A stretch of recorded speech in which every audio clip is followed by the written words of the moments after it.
Kaugnay sa iba't ibang problema sa edukasyon sa bansa at iba pang issue sa Senado. Baka po natin ang bagong chairman ng Senate Committee on Basic Education, Senador Bam Aquino. Senador Aquino, magandang umaga po.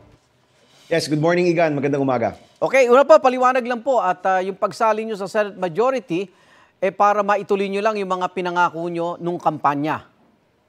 Opo, mahalaga po yung na-aksyonan yung mga problema ho natin sa edukasyon. Nasa crisis level po ang educational system po natin. Kaya mahalaga po na matugunan ang mga problemang ito. At magagawa mo lang yan kung hawak mo talaga yung Committee on Education. At yung Committee po ng Edukasyon, sa ating tradisyon, sa ating kasaysayan, ay naibibigay po talaga sa mayorya. Kaya naisip po natin na sumama sa mayorya para makuha ang komite at maipasa po itong mga reformang mahalaga. Pero hindi ang inyong paninindigan. Well, pareho pa rin kasi yung national alignment, no? Hindi ho tayo sumama sa administrasyon o sa oposisyon. We remain independent, pero sa Senate, no, yung dynamics po diyan iba talaga. Kaya parehas pa rin ang ating national political alignment, pero sa Senate nagmayorya po tayo para sa Education Committee. Sabi ng Pangulo sa kanyang SONA, edukasyon pa rin ang main priority sa kanyang administrasyon. Ramdam niyo po ba yung mga kasalukuyan pong mga hakbangin ng gobyerno rito?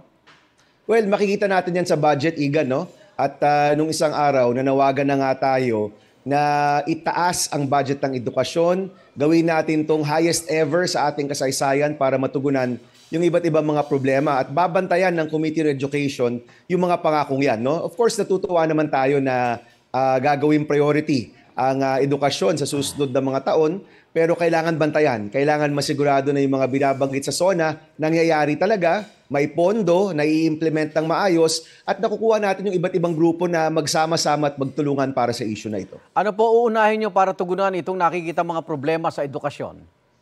Well, Igan, meron tayong 7-point agenda, no? Nilathala na natin to nung nakarang araw sa Senado. Yung problema natin sa mga classrooms. Over 165,000 classrooms yung kakulungan natin. Yung mga kabataan po natin, nag-aaral po sila sa mga covered courts, 2 shifts, 3 shifts. Sa waiting shed pa nga yung iba nag-aaral, nagkaklase, no? Mahalagang matugunan natin to. Yung problema natin sa internet connectivity, no? Marami pa rin sa mga eskwelahan natin, hindi sila connected to the internet habang napasa ko na. Noong 2017 pa yung batas para sa libreng internet sa mga public school. Nandyan yung problema sa kurikulo. At alam natin na 2 years behind ang ating mga estudyante. Yung grade 3 ay parang grade 1, yung grade 6 ay parang grade 4. At marami sa mga kabataan natin may paghihirap pa rin sa pagbabasa at pag-iintindi, no? Nandyan yung problema natin sa nutrisyon. Marami sa mga kabataan natin pumapasok gutom. Pag gutom ka, hindi ka makapag-aaral. Nakapagpasa na rin tayo, Igan, nung nakaraang termino ko, yung feeding program law na kailangan ma-implement, kailangan mapondohan at siguro kailangan i-amend ng konti para talagang lahat ng school learners natin ay makakuha ng pagkain. Nandyan yung problema natin sa textbook na hindi umaabot, no? May mga textbook pong binibili ang national government, pero kalahati lang nito ang nadi-deliver sa mga kabataan natin. Opo. In fact, baka nga less than half pa ito. Yung problema sa atin sa pagtulong sa mga teachers, marami sa mga guro natin overworked, underpaid. Opo. Kailangan natin silang tulungan. And panghuli na lang, Igan, ito, Opo. mainit rin to, yung problema natin sa employability o trabaho. No? Of course, nandito yung issue ng K-12.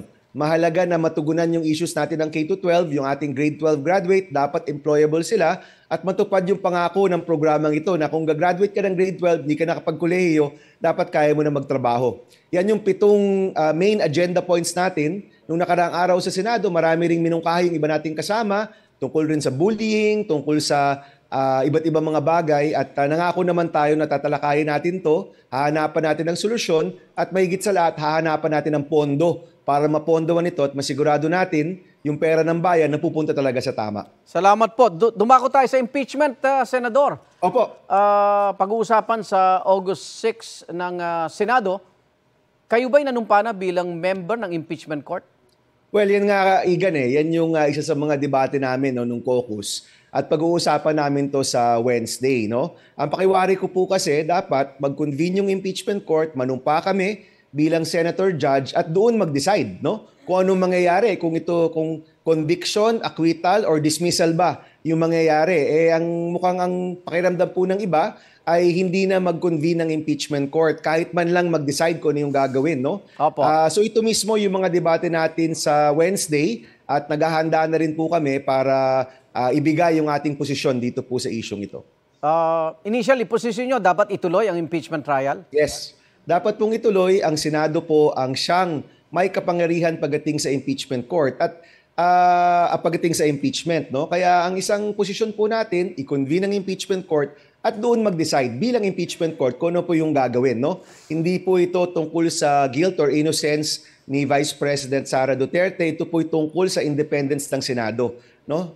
Igan, sa ating kasaysayan, yung Senado, ang tawag diyan, last bastion of democracy. Ang pinakahuling hantungan pagdating sa ating demokrasya, mahalaga na independent ang Senado, isa itong co-equal branch of government na siyang may kapangyarihan kapag dating sa impeachment. Kaya mahalaga na matuloy ang trial at doon mag-decide, no? Pero ang pakiramdam ato ng mga kasama ko, Igan, ay sundan ang naging desisyon ng Supreme Court. Baka wag na nga hintayin ang motion for reconsideration ng House of Representatives.